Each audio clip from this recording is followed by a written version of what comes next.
From the West Virginia Department of Transportation's Communications Office, this is WV on the Dot, a bi-monthly informational program highlighting the people, planning, and progress that keep our state moving. Each episode takes you behind the scenes of West Virginia's transportation network, from highways and bridges to transit, rail, and aviation. Thanks for joining us. Well, welcome to WV on the Dot. I'm your host, Brent Walker. That theme song was written and played by our own Rusty Marks, harmonica, guitar, and what other instrument. So we're coming to you via video and audio. We're glad that you joined us. Today, we're going to tackle one of the most talked about projects in the Charleston area, in the Kanawha Valley, and that is the bridge deck replacement project, or the rehabilitation project for the Eugene A. Carter Memorial Bridge, affectionately known as the Fort Hill Bridge. It's a massive undertaking. It really is critical to our infrastructure. And we have the two professionals, the experts in the field to talk about that. We have our own Dirar, Ahmad, and HDR's Amy Staud. Both of you, welcome to WV on the Dot. Thanks, Brent. Thank you for having us. So, we're talking about replacing this bridge deck. We put this overlay. We're trying to get a couple of years on it. We were able to get the funding. It was a massive timeline, a lot of challenges. What is going on inside of your heads when you are presented with the plans and the plans? Well, all I had to do is, again, thank you for having us. All I had to do is look through the window and see the line of trucks and cars stretching for miles and miles and miles. And after a while, I told myself, I just not going to look anymore, because it was exhausting to see that. Well, that was many of our citizens experienced that. That was simply because the deck on the bridge is getting beyond its life. Not that it's not safe, but this bridge was constructed in the 70s. This is the original deck. We did some overlay on it before, and we had many maintenance projects where, we had holes in the deck. Then we finally hired a contractor where we did most of what was needed to be. Then we did the overlay you mentioned. So we are trying to squeeze every second, not every month, every second out of the deck. I think I can safely say the taxpayers got every penny's worth out of that deck, and it's time to replace it, and hence the project you referenced early on. Well, it did make them any happier to know that we squeezed every second because there were some upset travelers. But as you pointed out, it is the original deck. That bridge is 50 years old, and there are lifespans for our spans. And we were talking off the air, and I said, the one thing you do is call HDR, because Amy Staud has done this kind of work before. This is kind of her love language. Absolutely. And actually, I was going to say you call Ghostbusters, but Ghostbusters wouldn't be able to design a deck in that short span. So anyway, we follow the procedure which is allowed by, Federal Highway and our state rules and regulation. We actually advertised for the project, and then we asked for letters of interest. Several a reputable consultant submitted their letter of interest, and we shortlisted. And we had interviews, and they came presented. We told them what the challenges are, and we put it on them as professionals to tell us how long they would take them to do the design. And after the interviews, HDR, basically came out on top, and we have zero regrets that they were the consultant that we selected, because they immediately jumped in and they understood the challenges. They are reputable. They have offices all over the country. they immediately promised and committed to put all the resources available to them in achieving the goal and submitting the plans to us in a short time frame. Well, this is a once-in-a-generation project. Amy, what did you view as the challenges, and what excited you most about this project? Well, engineers love challenges, and my background is traffic engineering. So for me, it's about making a work zone safe and giving the contractor the space he needs to work, and working with the stakeholders to help them understand why we have to make tough decisions. And the DOH was in a position of having to make some very tough decisions on what this work zone is going to look like, and they did it with data and information. And really with the best interest of the traveling public in mind. And so those are the kind of challenges that I love. From a bridge engineer's perspective, it was challenging because of the sheer amount of work. Normally a project like this would take 12 to 18 months, and the DOH asked if we could get it done in 7. And everybody stepped up. And we were happy to be the DOH's partner for it. Yeah. Well, you talk about the stakeholders and how important that was. Share with our listeners and our viewers what that looked like in terms of the stakeholder meetings. The communications, by the way, you're going to hear a lot about that, being transparent and having that communication. But share with us what those stakeholder meetings were like and who we included. Yeah, so when we think about stakeholders, we normally think about the people who are maybe driving it every single day or the people that live in Charleston, but the stakeholder group is much more broad than that, Brent. There's the regional drivers, there's people traveling, on I-64 from one state to another that know nothing about this project. And so that made it a real challenge to try to work through the stakeholder process. And there's really many facets to it. We worked closely with our first responders here, and not just from downtown Charleston, but the greater Kanawha Valley. We worked with the hospitals, all the other emergency services. We will be working with Google and Waze and all the mapping companies to make them aware of this project, because that's where everybody goes for information, especially if you're traveling long distances. And other stakeholders included, the business community and folks who put on events in the area. They need to know because it impacts visitors, like USA Biking or the Marathon. And then, of course, we want to try to reach those truck drivers. Those are notoriously difficult to reach. So we are doing a lot of work in the incoming rest areas and welcome centers to help alert people that are driving through our state that aren't familiar. We really think that we've covered all of those bases. Mm-hmm. I can't imagine that there is a group that we have missed, but I've sat in those meetings, and they're very well run. You all really give a lay of the land very well. But I think the folks that have been in those meetings appreciate that. We've had first responders, because that's going to be a critical role. When someone needs help, they need to know what's happening and how to get to in, out, across, how to get to the folks that need that help. But also the city of Charleston, the city of South Charleston, everyone has just been, I believe they've all been contacted and talked to. We've made it a pretty big deal. This is not going to be easy on travelers. I-64 FortHillBridge.com, and we're going to put it up on the screen, but at I-64 FortHillBridge.com, what does that look like and what will it look like? Yeah. So right now there's some basic information about the timeline of the project and why it's needed. But moving forward, it's going to have a lot more information once the contractor actually starts working. There will be notices for what the work zones are looking like, planned detours.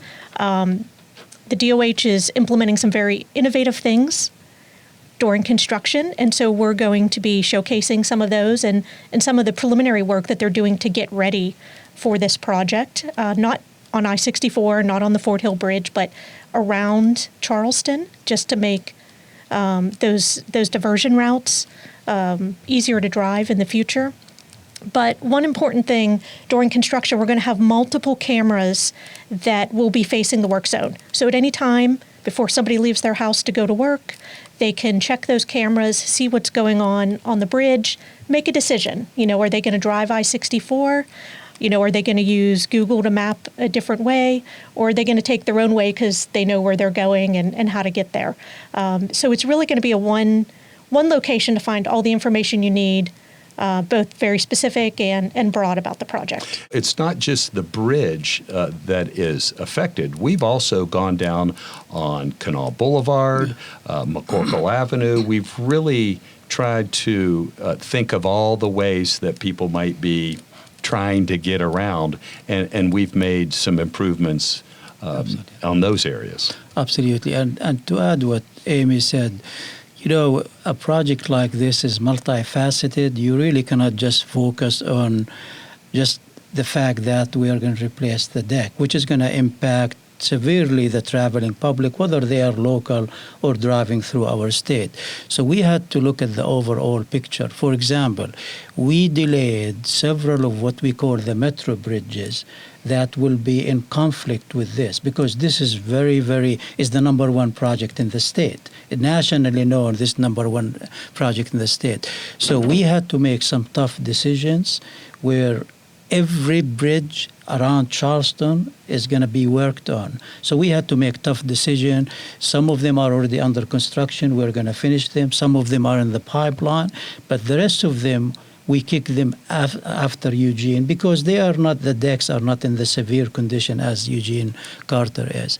So you're absolutely right. For example, there are 89 signals around Charleston area where we are working on them to adjust all of them to make sure those diversion routes Amy mentioned, which means people who decide they don't want, if I'm coming from South Charleston to Charleston, I may not want to take 64, maybe I want to take a different route. That's what we call diversion routes.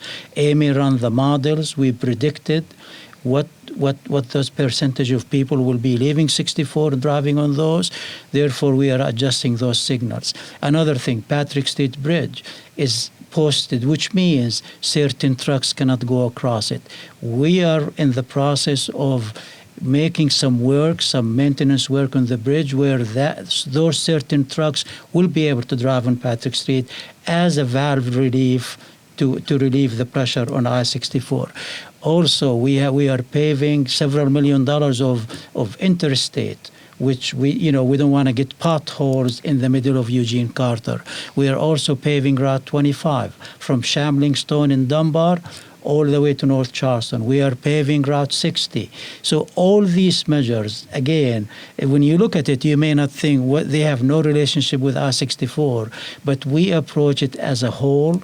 And we said, okay, what is the predicted? Amy mentioned, we rely on science and engineering. We didn't flip coins or we didn't start shooting from the hip.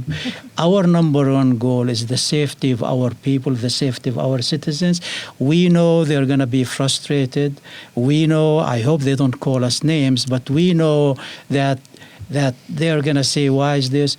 But I assure all our citizens listening to this, that we did not leave a stone unturned. We did not, every model we could think of, we did. The contractor early on told us we were insane. There is no way this project can be done in a year. We told them we may be insane, but our insanity is for the convenience of our citizens. We need this project. We added disincentive, which means the contractor who gets it done is going to get several $1 million of, say, you know what, thank you for finishing on time. Yes. And if they are delayed, they're going to pay a hefty penalty. So again, we really did not leave a stone unturned. We looked at different models. One of the models is, can we do 2 lanes in each direction? Can we do this? The best model that we came up with for the safety of the public, for the safety of the worker themselves, is to do one band at a time. So we chose that we're going to close westbound first, give it to the contractor, say, here is the band, 3 lanes with shoulder, complete it immediately. That way we're not going to have joints in the bridge, which will prolong the life of the bridge. It will be safer, and at the same time, the work the work quality will be much better. So everybody will be driving on the eastbound, 2 lanes in each direction.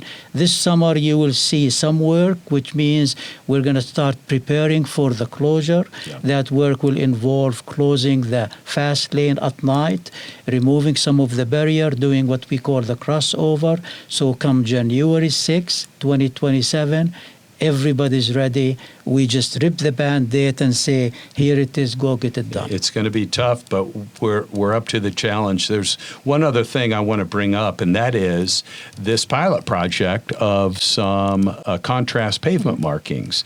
Talk about that. Sure. So something that's really exciting that's going to be deployed for the first time in West Virginia is orange pavement markings. And those are an experimental product that West Virginia DOH had to get special approval from Federal Highways to use. And what it's going to do is it's going to allow drivers to better navigate the work zone. So if you think about when, say, you're being asked to merge a lane or shift several lanes over, a lot of times those old pavement markings stick out. They're hard to follow, especially at night and in the rain. And what this orange is going to do is it's really going to stand out so folks know where they need to be in that work zone, so they know where their lane is and where they need to be. So it'll be really exciting to see those in practice. And one of the outcomes that the DOH committed to is to study the effects of them and get feedback on them. So we'll be looking forward to hearing what people think about how effective they were. Well, that's pretty neat, and I'm glad that we were able to, a project like this was able to be part of that test study. Yeah. Amy, Dirar, thank you for joining us. One of the most important projects to come through Charleston in a long time, much needed, but I can assure you we have the professionals here to do that. I-64, FortHillBridges.com. We'll also have up on our screen the Charleston Bridge Project, as was mentioned, 5 years, 50 bridges, but this is the largest and it's the most challenging, but we have the right people on it. And so we appreciate you guys joining us on WV on the Dot. The I-64 Fort Hill Truss Bridge, also known as the Eugene A. Carter Bridge, is a critical link keeping West Virginia moving. Nearly 100,000 vehicles cross the bridge daily, connecting Charleston commuters and interstate traffic from Missouri to Virginia. Starting this fall, crews will be preparing for a major rehabilitation project by removing part of the median barrier, installing temporary barrier, and constructing crossovers. During our next phase of construction, beginning in early 2027, all traffic will use the eastbound lanes. Eastbound traffic will reduce from 3 lanes to 2 lanes between Montrose Drive and Oakwood Road. Westbound traffic will also drop to 2 lanes and cross the median after the Bigley interchange. After crossing the river, westbound traffic returns to normal lanes. Ramp closures are expected and all detours will be clearly marked. Drivers should stay alert and use caution in work zones. For the latest, visit I-64FortHillBridge.com.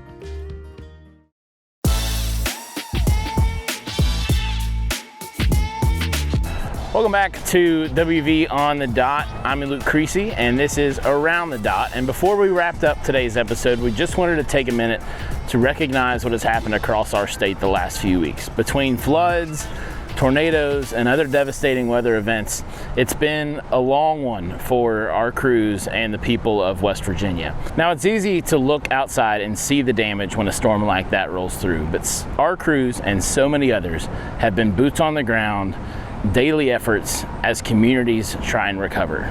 Now, what a lot of people don't realize is that responding to major natural disasters doesn't mean the regular work stops.